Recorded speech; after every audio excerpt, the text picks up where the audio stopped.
are back home in San Diego, and they got quite a warm welcome. I'll show you coming up. With all this hype around San Diego State, is it going to make it tougher to get accepted to the university? Plus, the high cost of keeping a Russian super yacht docked in San Diego Bay. And the deer that escaped a mountain lion attack, where this was captured on camera. And from the coast to a Campo museum. How exactly did they move a locomotive without train tracks? CBS 8 News Live at 6 starts now. A huge welcome home for the San Diego State men's basketball team as they arrive back in San Diego. Good evening. Thanks so much for joining us. I'm Marcella Lee. I'm Carlo Cicchetto. The team just landed a few hours ago, made their way straight to campus where fans were waiting. CBS 8's Shannon Handy has all the excitement from campus. It was quite a scene out here across from Viejas Arena on campus. A couple of hundred people gathered to welcome the Aztecs home. They say win or lose, they are incredibly proud of this team, which is why they showed up in a big way. Moments after touching down in San Diego Tuesday, buses carrying the SDSU men's basketball team headed straight to campus where fans chanted and cheered. All of them excited and eager to welcome them home. And this is your way of saying win or lose, we're proud. Oh, absolutely. I mean, what a run these guys have had. It's amazing. We're just very excited. It was a great season, so we just want to make sure they feel welcome back. The warm welcome comes less than 24 hours after Monday night's loss against UConn. The game itself, historic. It's the first time the team has made it this far in school history. Aztecs forward Kashad Johnson says he feels lucky to have had the experience and for all the support along the way. We're blessed to make it that far in general, and you know, they counted us out. A lot of people counted us out, but these fans stuck with us throughout the thick and the thin. Memories last a lifetime. Most def. This is a memory that lasts forever. As for head coach Brian Dutcher, he too feels blessed, saying while he was hoping for a different outcome, getting this far is the next best thing. We wish we could have brought the title home, but we gave it everything we had. We put a great effort in, and we're celebrating with San Diego State and the city of San Diego. Coach, you made all of San Diego proud. Thank you for what you do, and thank you to your players. Thanks for everything. Appreciate you guys. As for what's next, a citywide parade is being planned tentatively for this Saturday morning in the downtown area. We will share more details as we get them. Reporting from San Diego State, I'm Shannon Handy for CBS 8. Thank you, Shannon.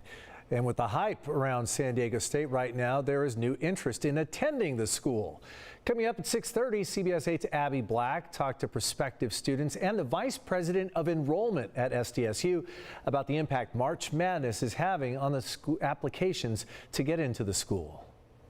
Right now, California has one of the largest snowpacks on record. And with the warmer weather, snow is going to start to melt and cause water levels to rise. CBS 8's Rocio de la Fe shows us how it's already impacting Otay Lake. The series of winter storms we saw earlier in the year is causing rising river and stream flow levels not seen in years, including here at Otay Lakes. The Savage Dam at the lower Otay Reservoir is spilling over. It's a result of high water levels, which currently reach 137.38 feet. The dam is about 98% full. As you know, we've had a lot of rain in this water year, this winter. Over the last 3 or 4 months, we've had a lot of rain. Drone video shows this pathway where you typically walk on is underwater, including the boat ramp. The water in this dam could be from some snowpack melt. A lot of the estuaries and a lot of the from these mountains or from these hills all kind of come down into this area, which is why we're seeing the water levels so high. Currently, water is spilling at a rate of approximately 30 million gallons per day. The city of San Diego's Otay water treatment plant typically pulls water from both the reservoir and aqueduct based on demand. To avoid spilling, the city began drawing 100% reservoir water back on March 14th. They expect it will take several weeks for the water to reach below a level where it will stop spilling. This dam is filling up, and when there's no more water to go, water is just going to spill over the spillway down into the Otay River Valley and head west toward the bay, which is a completely normal function. This comes as state officials are calling on Californians to be mindful when near or around bodies of water. According to the state's Parks Division of Boating and Waterways, the Department of Water Resources and CAL FIRE Water levels are expected to rise quickly as snowpacks begin to melt. Emergency Services Manager for the city of Chula Vista, Marlon King, says you should expect levels to rise even more in the coming months. Make sure you know the rules and make sure you educate yourself just about water safety in general. Californians are being encouraged to wait until summer to go in the water when conditions are safer. Rocio de la Fe, CBS 8. Thank you, Rocio. The County Board of Supervisors is expected to discuss options to replace Nathan Fletcher at its meeting on May 2nd. Fletcher's resigning from the board amid allegations of sexual assault. At today's meeting, Chairwoman Nora Vargas said the past week has been challenging, but she wants to assure people in the county that she and her colleagues are committed to moving the process forward. A new lawsuit is blaming a, quote, negligent pursuit for the death of a cyclist in Carlsbad last summer.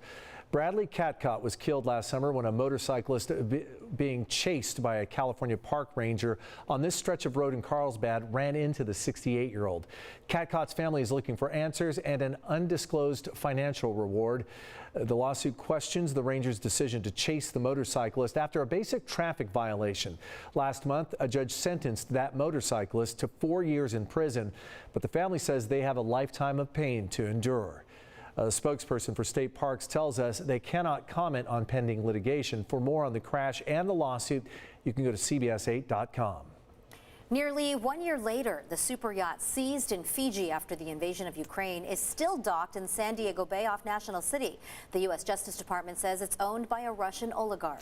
As CBS 8's David Goffredson reports, attorneys representing the boat's owner are working to get it back. It's been almost a year since the Amadea, a 348-foot Russian super yacht, sailed into San Diego Bay after being seized in Fiji by the U.S. Department of Justice. The yacht remains in the custody of the U.S. government, docked in National City, even though a forfeiture court case still has not been filed.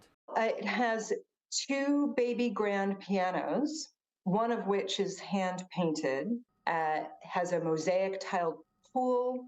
It has silk carpets, silk furnishings that need to be kept in an air-conditioned environment. The maintenance of the $325 million vessel costs an estimated $1 million per month, according to this petition filed recently in the Fiji Supreme Court. Attorneys representing the claimed owner of the Amadea are worried the yacht is not being properly maintained by government contractors. Petitioner understands that the Amadea has been docked in San Diego for nearly the past year and maintained in a manner below the required maritime standards, which is causing significant risks and depreciation, the petition reads. You might think, you can lock up a super yacht and walk away and come back when the war in Ukraine is over. But in reality, these things take a lot of maintenance. Journalist Stephanie Baker with Bloomberg News has done extensive research on the Amadea. She spoke to me via Zoom from London. It needs to be washed regularly on the outside so it doesn't have to undergo a multi-million-dollar paint job. So these super yachts are sitting basically in a hostile environment of seawater and humidity that they will start degrading unless they're taken care of. After the Russian invasion of Ukraine, the Department of Justice formed the Task Force Kleptocapture to enforce economic sanctions against a number of Russian oligarchs, including billionaire Solomon Kirimov, who the DOJ argues is the true owner of the Amadea. The petition filed in the Fiji Supreme Court argues the yacht's owner is an unsanctioned Russian tycoon named Edward Kudenatov, and the seizure of the Amadea was illegal. The U.S. government has decided to go after these playthings of the Russian elite to crack down on what they say is sanctions evasion. And they're taking a tough line on this. And they do want eventually to be able to take the proceeds from these assets and use them to help rebuild Ukraine. The petition also claims the maintenance costs would have been paid by the yacht's owner, not U.S. taxpayers, if the Amadea had simply been detained in Fiji and not seized by the United States. Out here live at Pepper Park in National City, currently the U.S. government is paying to maintain the Amadea here in National City. That $1 million figure is an estimate of what it typically costs to maintain the vessel. But the DOJ does plan to sell the yacht at auction eventually, which would pay for the expenses incurred by the U.S. government. And it is a beautiful yacht, David. It's been nearly a year since that yacht was seized. I know a lot of people have traveled to the bay just to check it out. It's a curiosity for people. But why has no forfeiture case been filed in federal court at this point?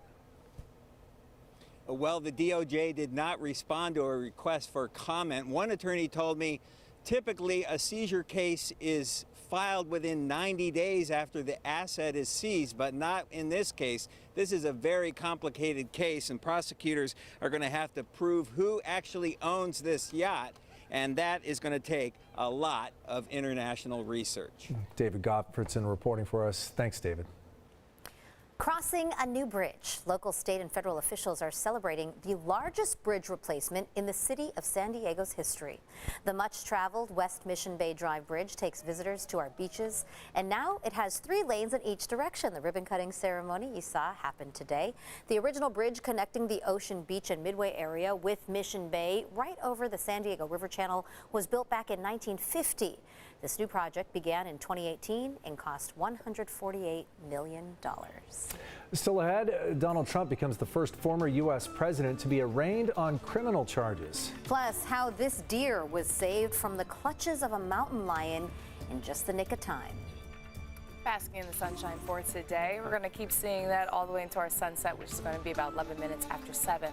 We'll take a look at your week ahead. Not too much rain in it. That's a hint. And why 20 police officers across the state may lose their badges for good. But first, the tributes continue to pour in tonight from Aztecs fans.